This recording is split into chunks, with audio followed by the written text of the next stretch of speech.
Estamos de volta. Hoje nós estamos comentando o livro Lado a Lado. Tem como subtítulo A Vida Sabe a Melhor Resposta. Estamos conversando com o médium, né, Sérgio Chimati, que psicografou esse livro, ditado pelo Espírito Anelli. Mas antes de nós retomarmos essa nossa conversa, gostaríamos de convidar você a ser um divulgador da doutrina dos espíritos. Nós temos falado no decorrer dos nossos programas da importância de alcançarmos pessoas que não têm acesso à informação, ao consolo, à orientação. Pessoas que moram em lugares distantes e que não conseguem ter esse acesso. E nós estamos dispostos a alcançar essas pessoas para levar essa mensagem consoladora, essa mensagem que ajuda o bem viver, o bem conviver. E você pode nos ajudar a conquistar essa tarefa, associando-se ao Clube Amigos da Boa Nova, 0800 12 18 38. Quando nós colaboramos para um mundo melhor, nós nos felicitamos. E nos felicitando, nós estaremos colaborando ainda mais para um mundo melhor. 0800 12 18 38. Bom, Sérgio, você é um colaborador de um mundo melhor. Olha que coisa boa. Não sei se eu posso me atribuir com certeza, porque está ajudando a esclarecer pessoas, a consolar, porque às vezes a gente tem um sentimento de culpa, aquele que já fez um aborto, aquele que já errou, enfim, né? E às vezes, lendo a história de outras pessoas, vendo o desfecho que elas têm, se conscientizando da misericórdia que é a lei, você consola, você acalma, você abranda o viver daquela pessoa. Então, é um colaborador do mundo, né? Muito obrigado. Ô Sérgio, essas histórias, nós somos muito curiosos, principalmente as mulheres, né? Então, essas histórias que são ditadas, psicografadas, enfim, né? Que os espíritos nos trazem, elas são reais ou elas são fictícias para nos ajudar no entendimento das coisas que nós vivenciamos aqui na Terra? Olha, essas histórias, elas são reais, sim.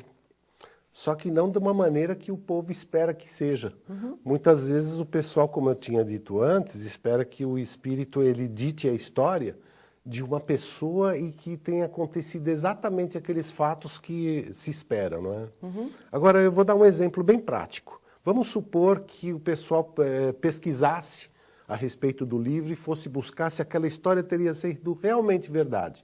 Isso serve para mostrar qual é a preocupação dos espíritos em não comprometer aquelas pessoas que estão passando por algum momento, por uma história.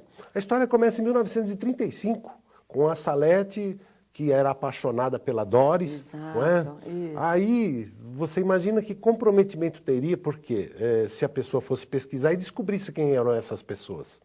Então a mídia ia adorar, né? Fazer uma história disso que descobriu. Olha, em 1994 era essa pessoa. Então existe todo um cuidado da espiritualidade que quando revela esses fatos, que são reais e pode acontecer com qualquer um, vamos dizer assim, não proteger essas pessoas, mas preservar essas pessoas de eventuais, não é? Vamos supor que... Assédios, né? Exatamente, de eventuais assédios. Até uma questão que me chamou a atenção na questão, não é? É que hoje em dia a gente observa o seguinte, espírito, na realidade, ele não tem sexo, mas ele se apresenta, por exemplo, como é o caso da Nelly, que teve a sua história, que a gente até contou algum pouco da história dela até no livro. Mas existe a necessidade, se ela não quisesse, de manifestar nome? Eu tenho observado, Marisilda, no meio espírita, algumas pessoas usando, não sei qual o objetivo, mas usando nomes de espíritos que já têm. Claro que espírito de ordem superior, de ordem elevada, ele não é exclusividade de ninguém. Sim. Não é? Sim. Mas a questão 92, ela pergunta...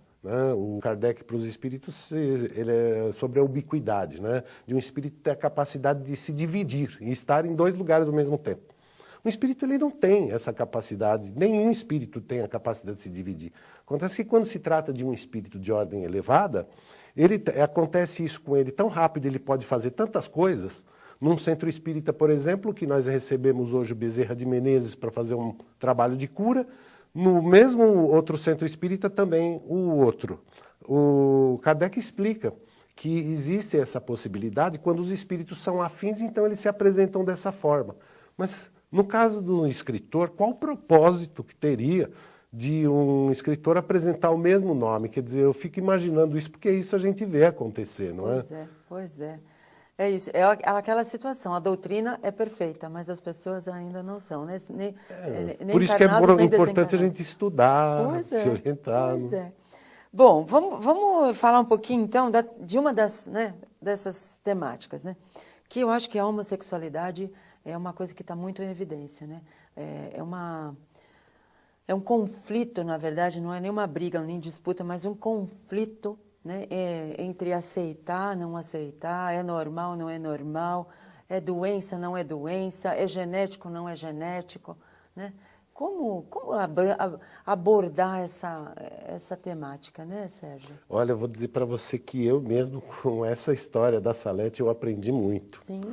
Porque o que se questiona, uma moça outro dia, ela leu Lado a Lado, ela me questionou, ela perguntou para mim o seguinte: Sérgio, homossexualidade não é uma coisa de Deus. Aí eu falei, puxa vida, você acha que não é uma coisa de Deus? Mas tem alguma coisa aqui que não seja de Deus? O caso é o seguinte, as pessoas, quando elas tentam compreender aquilo que é externa a elas, fica difícil se ela não teve nenhuma experiência na família, se ela não tem a característica de, em algum nível, ser homossexual. Então, hoje em dia, a gente pode observar que o pessoal leva todas as considerações para analisar a homossexualidade. Se fala em genética, mas o principal, o pessoal se esquece de dizer, que o sexo, ele é uma energia. Se ele é uma energia, então o sexo tem a ver com a alma, não é a tendência social, nada disso. Primeiro é a alma, porque existem duas situações, se a gente for explicar isso cientificamente, como já tem aí, existem duas situações, a egocintônica e a egodistônica. Aí você fala assim, a egodistônica é quando a pessoa não tem satisfação com a imagem própria. Então, por que essa satisfação que ela não tem com a imagem dela?